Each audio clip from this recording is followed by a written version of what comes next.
이 새벽 우리에게 주신 하나님 말씀은 창세기 25장 19절에서 34절까지의 말씀입니다. 창세기 25장 19절에서 34절입니다. 우리 하나님의 말씀을 다 함께 받들어 읽겠습니다. 아브라함의 아들 이삭의 족보는 이러하니라. 아브라함이 이삭을 낳았고 이삭은 40세에 리브가를 맞이하여 아내를 삼았으니 리브가는 밧단 아람의 아람 족속 중 부두엘의 딸이요 아람 족속 중 라반의 누이였더라. 이삭이 그의 아내가 임신하지 못하므로 그를 위하여 여호와께 간구하매 여호와께서 그의 간구를 들으셨으므로 그의 아내 리브가가 임신하였더니 그 아들들이 그의 태 속에서 서로 싸우는지라. 그가 이르되 이럴 경우에는 내가 어찌할꼬 하고 가서 여호와께 묻자온대 여호와께서 그에게 이르시되 두 국민이 내 태중에 있구나. 두 민족이 내 복중에서부터 나누이리라. 이 족속이 저 족속보다 강하겠고 큰 자가 어린 자를 섬기리라 하셨더라. 그 해산 기한이 찬즉 태에 쌍둥이가 있었는데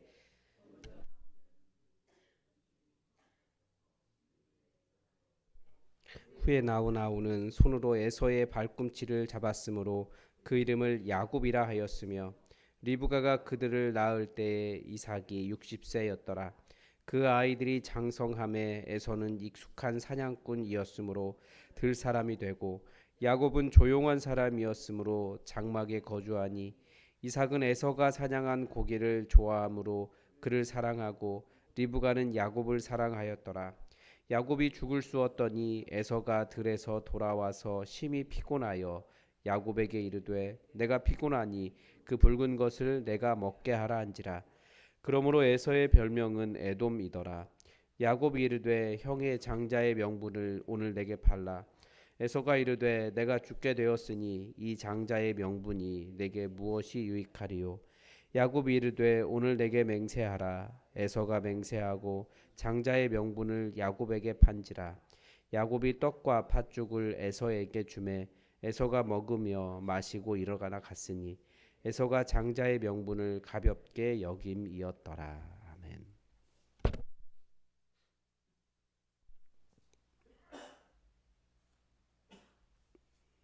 네. 창세기에는 몇 개의 족보가 나옵니다. 우리가 보통 그 톨레도트라고 이야기하는데 창세기는 그런 족보의 책입니다. 오늘도 이삭의 이 톨레도트 족보를 기록하고 있습니다. 이것은 단순히 이름을 나열하는 것이 아니라 성경 전체, 어떻게 보면 구약 성경 전체의 맥락을 관통하는 어떤 신학적인 역사적인 의미를 담고 있습니다. 먼저 이 족보는 아담부터 시작해서 이스라엘의 조상인 아브라함, 이 하나님의 어떤 구원의 계보가 이어지고 있다라고 하는 것을 보여주기도 합니다. 반대로 이 역사 속에 하나님의 언약을 이어간 사람들 말고 다른 하나님과는 다른 길을 걸어간 사람의 길도 있다. 그들이 어떤 세상을 만들고 있는가라고 하는 것을 보여주는 것도 족보이기도 합니다. 그리고 또 하나님께서 얼마나 신실하게 하나님의 말씀을 이루어 가시는지도 보여줍니다.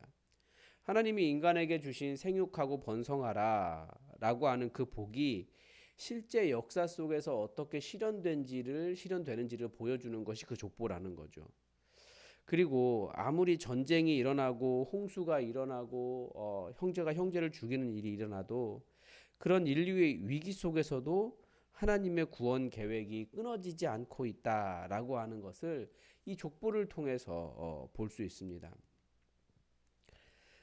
그리고 계속해서 죽었더라, 몇 세를 살고 죽었더라 이런 표현이 나오지만 그것이 인간의 타락의 결과이긴 하지만 분명히 그 안에도 죽음을 보지 않고 하나님과 동행한 사람도 나오고 계속해서 생명을 이어가면서 소망이 이어진다라는 것을 볼 수 있었습니다. 그리고 실제 역사 속에 살았던 구체적인 인물들이라고 하는 사실도 보여주죠. 그래서 이 하나님께서 그 족보를 자세히 보면 하나님께서 어떤 인간적인 서열이 아니라 하나님의 주권적인 선택과 은혜가 있다라고 하는 것도 그 족보 속에서 보여줍니다. 그래서 오늘 이삭의 족보는 이러하니라라고 하는 말은 하나님이 선택하시고 하나님이 어떤 일을 하시는지를 보여줍니다. 그래서 하나님의 주권적인 선택이다 그렇게 이야기하고, 창세기의 이 족보를 결국 이게 자세히 살펴보면 하나님은 이 실제 역사의 주관자이시며 절대 당신의 백성을 잊지 않고 약속을 지키시는 분을 보여줍니다. 그래서 오늘 본문에 이제 이삭의 족보를 보여주는데 하나님과 동행한 사람들을 하나님께서 함께한 사람들의 어떻게 역사를 바꾸는지를 볼 수 있습니다. 가장 먼저 보이는 장면은 그 에덴을 떠난 인류가 마주대하는 열매 없는 깨어진 세상을 보게 됩니다. 이삭의 아버지 아브라함도 그런 일을 겪었고 이삭도 그런 일을 겪었다라는 거예요. 이삭이 아름다운 가정을 이루었지만 위로의 가정을 이루었지만 20년이라는 긴 시간 동안 자녀가 없었습니다. 당시에 자녀가 없다는 것은 하나님의 약속이 끊어지는 듯한 위기입니다. 그런데 아주 독특한 내용이 기록되어 있어요. 그 족보 안에. 이삭이 그의 아내가 임신하지 못함으로 그를 위하여 여호와께 간구하매 여호와께서 그의 간구를 들으셨으므로 그의 아내 리브가가 임신하였더니 라고 되어 있습니다. 이삭은 아브라함에게서 이어지는 하나님의 언약이 보증된 사람이었습니다. 그런데 그의 삶에 위기가 있을 수 있다라는 것을 보여주죠. 그래서 우리가 보통 창세기의 여러 장면에서 하나님께서 보내신 약속의 땅인데 약속의 땅에도 가뭄이 있을 수 있는가? 약속의 땅에도 기근이 있을 수 있는가? 라는 질문을 던지는 것입니다. 그러니까 이 질문을 바꾸면 약속의 자손에게도 자손이 약속된 약속의 자녀에게 자녀가 없을 수 있는가라고 하는 질문을 던진다라는 거예요. 그런데 아무리 약속의 자녀라고 할지라도 그러니까 많은 자손이 약속된 자녀라고 할지라도 깨어진 하나님 나라의 고통과 인생의 어려움에서 벗어난 것은 아니라는 거죠. 그런데 이 일을 극복하는 방법, 하나님의 역사, 하나님의 약속을 이루는 방법이 나옵니다. 그것은 단 하나였습니다. 그것이 무엇입니까? 전능하신 하나님께 간구하는 일이었다라는 거예요. 여러분, 하나님께서 우리와 함께 하시죠. 하나님께서 우리에게 선한 일을 시작하셨습니다. 그러면 당연히 어려움이나 위기나 갈등이 없어야 하는 것 아닙니까? 아니라는 거예요. 약속이 보장되어 있다 할지라도 하나님께 기도할 줄 모르고 하나님의 도우심을 구하지 않는 인생은 그냥 이 세상을 살아가는 모든 인생의 디폴트 값은 어려움이나 갈등과 고생이라는 거예요. 하나님께서 우리 예수 품안 교회를 세우시면서 얼마나 큰 계획을 가지고 계시겠습니까? 그런데 위기가 닥쳐오는 이유가 무엇입니까? 하나님께서 분명히 계획하신 것이 있는데 그 일을 뚫어낼 만한 기도가 없다라는 뜻이 되기도 합니다.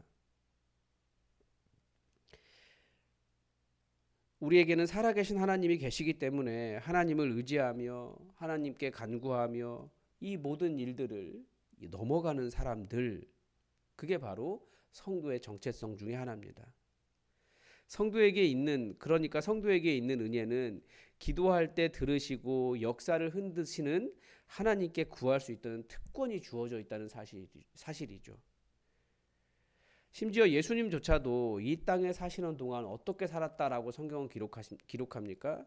심한 기도와 눈물의 간구로 살았다라고 성경은 가르쳐 줍니다. 그 간절한 기도와 눈물의 간구가 바로 우리가 이 세상을 살아가는 방법입니다. 예수님은 제자들에게 바로 그 기도의 삶을 가르치셨습니다.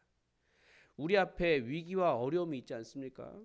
방법은 하나님께 간구하며 하나님께서 해결해 주시기를 기다리는 것입니다. 오늘 본문은 그런데 그렇게 하나님께서 이삭의 기도를 들으셨다라고 기록되어 있습니다. 그런데 그 태안에서 둘이 있어서 엄마 뱃속에서부터 서로 싸워요. 그 기도를 통해서 이렇게 20년 만에 생긴 자녀들인데 또 왜 그렇게 싸울까요?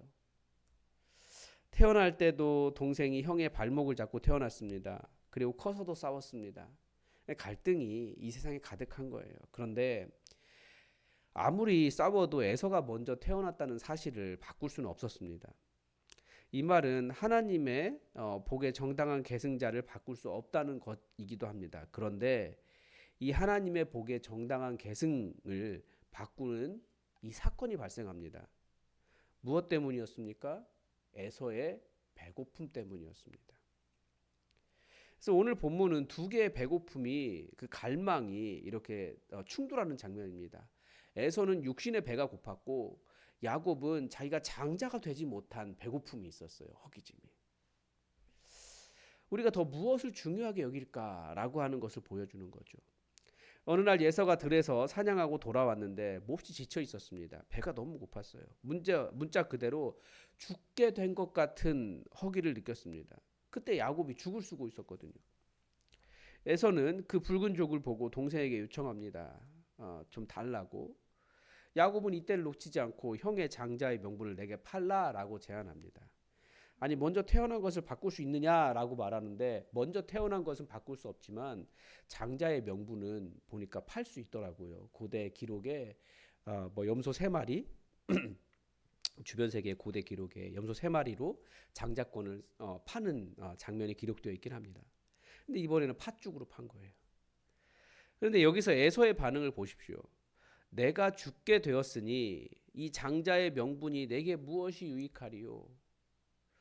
눈에 보이지 않는 장자의 명분이지만 그게 하나님의 복과 언약을 이어가는 것인데 그걸 너무나 하찮게 여기는 거예요. 내가 지금 당장 먹고 사는 게 훨씬 중요하지. 그게 내게 무슨 중요한 거야. 라고 하는 거죠. 현대인의 가장 큰 우상이 바로 이것입니다. 지금 당장의 만족이에요.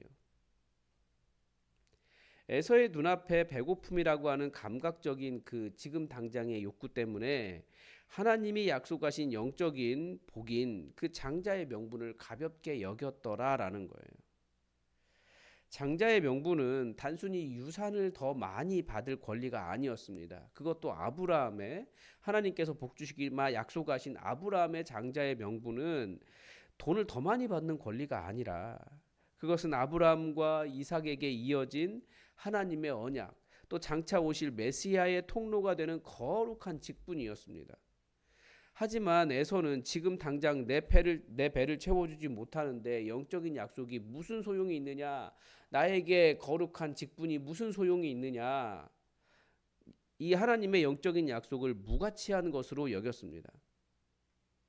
오늘날 우리도 에서와 같은 유혹 앞에 서 있을 때가 많아요. 경제적인 불안이나 관계의 갈등이나 삶의 고단함이나 내 지금 눈앞에 있는 불편함이나 이런 것들 때문에 그런 것이 우리에게 덮쳐올 때 우리는 내가 받은 하나님 앞에서 받은 직분이나 사명보다도 지금 당장 나를 채워줄 그런 것을 찾아가요. 또 기도가 무슨 소용인가? 예배가 밥을 먹여주냐? 성경이 무슨 내게 묵상하는 것이 내게 무슨 유익이 있느냐? 하나님의 약속을 뒷전으로 미루고 싶어 합니다. 당장의 문제를 해결하기 위해 신학의 원칙을 타협하고 싶은 유혹. 그것이 바로 에서의 길이라는 거죠. 에서가 영적인 복을 가볍게 여겼다면 반대로 야곱은 수단과 방법을 가리지 않고 그 소중한 복을 쟁취하려고 합니다. 눈에 보이지 않는 일인데 손에 쥘 수 있는 것도 아닌데 그런데 야곱은 그것을 이렇게 가지려고 한 거예요. 그런데 그 속에 우리는 야곱의 의로움이 아닌 하나님의 일방적인 은혜를 보아야 합니다. 야곱은 비열해 보입니다. 우리가 그런 이야기 많이 하죠. 형의 배고픔을 이용해 거래를 제한하는 모습은 결코 도덕적이지는 않아 보입니다. 그러나 야곱의 내면에는 에서에게는 없는 간절함이 있었습니다. 그게 바로 하나님의 복에 대한 갈망이었던 거죠. 비록 그는 자신의 꾀와 인간적인 방법으로 그 복을 가로채려고 했지만 그는 적어도 하나님의 약속이 세상 그 무엇보다도 가장 귀하다는 사실을 알고 있었습니다. 내가 얼마나 좋은 집을 누리고 얼마나 좋은 것을 누리고 지금 당장의 배고픔을 해결하고 사는 것보다 하나님으로부터 오는 그 약속이 훨씬 더 중요하다. 이것을 알았다라는 거예요. 우리는 흔히 야곱이 에서보다 나은 사람이라서 복을 받았다라고 해서 야곱의 여러 가지를 칭송합니다. 그러나 성경은 야곱이 결함이 많은 사람이라고 가르쳐줘요. 그런데 왜 하나님은 야곱을 선택하셨을까요? 성경이 계속 이야기하는 것은 하나님의 주권적인 사랑의 선택이라는 거예요. 그러니까 하나님의 사랑은 우리의 자격에 근거하지 않습니다. 하나님의 무조건적인 선택인 거죠. 야곱이 장자의 명분을 얻기 위해 애썼던 그 묻은 소고의 끝에, 그리고 우리는 누구를 발견합니까? 결국 우리에게 진정한 장자이신 예수 그리스도를 발견하게 돼요. 그러니까 우리는 지금 당장의 어려움을 이겨나가는 이유는 우리를 통해 이루실 하나님의 놀라운 구원의 역사가 있기 때문에 우리는 인내하며 이 길을 걸어간다라는 거죠.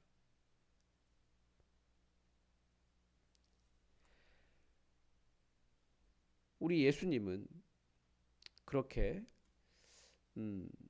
이 땅의 배고픔을 뛰어넘어서 진정한 복을 주시려고 오신 장자이시기도 합니다. 그게 우리 예수님의 갈급함이시기도 하죠. 이것이 우리가 오늘 일상의 고난을 이길 수 있는 이유가 됩니다.